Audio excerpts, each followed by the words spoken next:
নমস্কার, আমি মহুয়া। আমার চ্যানেলে সুস্বাগতম। সবাইকে জানাই শুভ নববর্ষের প্রীতি ও শুভেচ্ছা। সবাই খুব ভালোভাবে নতুন বছরটাকে কাটাও। নববর্ষ উপলক্ষে আমাদের আজকে প্ল্যান হলো খড়গপুর রাজবাড়িতে গিয়ে খাওয়া দাওয়া করব। প্ল্যান হয়েছিল দুপুরে যাব, কিন্তু যা গরম পড়েছে দুপুর গড়িয়ে গড়িয়ে সন্ধ্যেতেই আমরা প্ল্যান করলাম। রাস্তার ওপরে আছে রাজ নবাবী রেস্টুরেন্ট, যেটাও একটা রাজবাড়িরই ইউনিট। আর রাজবাড়ি যেতে গেলে একটু ভেতর দিকে যেতে হবে, সেখানে রিসর্ট, সুইমিং পুল সমস্ত কিছু দিয়ে ঘেরা একটি রাজবাড়ি। ভীষণ সুন্দর পরিবেশ, চারিদিকে ঝলমলে আলো, যেন মনে হচ্ছে সত্যিকারেরই কোনো রাজার বাড়িতে চলে এসেছি। আর স্টাফেদের ব্যবহার ছিল খুবই সুন্দর। প্রথমেই আমাদের সবাইকে ওয়েলকাম করে নিল এভাবে বরণ করে। আমাদেরও করেছিল 3 বোনের, কিন্তু সেই ভিডিও ক্লিপটি নেওয়া হয়নি।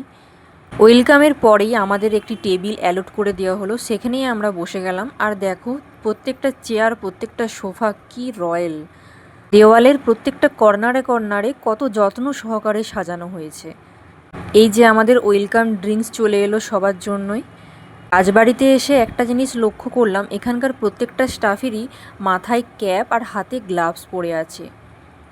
হাইজিনটা এখানে ভীষণভাবে মেনটেন করে, এটা দেখে ভীষণ ভালো লাগলো। তারপরেই ওনারা এসে কলাপাতায় দেওয়া প্লেটগুলো সার্ভ করলেন আর গ্লাসগুলো সোজা করে দিলেন। টেবিলের মধ্যেও দেখো কত সুন্দর প্রদীপ রাখা আছে, এটি শুধু সন্ধেবেলাতেই জ্বালানো হয়। রাজবাড়ির মেনুগুলোর লিস্ট আমি দিয়ে দিলাম, তোমরা পজ করে দেখে নিতে পারো। আমরা এখানে অর্ডার করেছিলাম কষা মুরগি, যেটার দাম ছিল 249। লেবু লঙ্কা মুরগি, যেটা 8 পিস ছিল 399।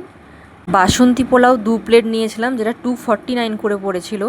আর নিয়েছিলাম তন্দুরি রুটি নর্মালটা, যেটার দাম ছিল এক একটা 39 করে।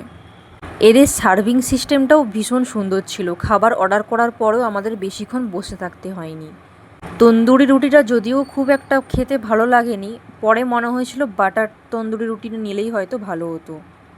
তন্দুরি রুটির সাথে আমরা খেয়েছিলাম লেবু লঙ্কা মুরগি, আর বাসন্তী পোলাওয়ের সাথে খেয়েছিলাম আমরা কষা মুরগি। কষা মুরগিতে ছিল 4 পিস, মেনুতে লেখা ছিল, কিন্তু আমরা যেহেতু 5 জন ছিলাম সেখানে এক্সট্রা একটা পিস দিয়েছিলেন ওনারা। এদের কোয়ান্টিটি খুব একটা বেশি না হলেও আমাদের 2 প্লেট বাসন্তী পোলাওই আমাদের পেট ভরে গিয়েছিল, আমাদের আর এক্সট্রা কিচ্ছু লাগেনি। বাসন্তী পোলাওয়ের সাথে চিকেন কষাটা খেতে কিন্তু দুর্দান্ত লেগেছিলো আমাদের।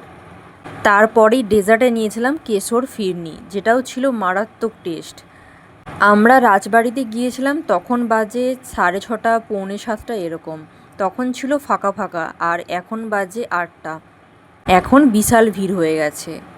খাওয়া শেষে একটা রাজকীয় বাক্সে আমাদের 5 জনের জন্য 5টা পান সার্ভ করা হয়েছিল, আর ছিল মৌরি, জোয়ান, আরও বিভিন্ন রকমের কিছু। খাওয়া শেষে আমরা রাজবাড়ির পেছনের রিসোর্টটা ঘুরতে এসেছিলাম, বেশ সুন্দর লাগছিল। সুইমিং পুল ছিল, আর পাশে বার্থডে সেলিব্রেটও হচ্ছিল। এরকম রাজকীয় জায়গায় আমরা প্রথমবার গেলাম, আমাদের এক্সপিরিয়েন্স ভীষণ সুন্দর ছিল। ভিডিওটা কেমন লাগলো তোমরা অবশ্যই জানিও।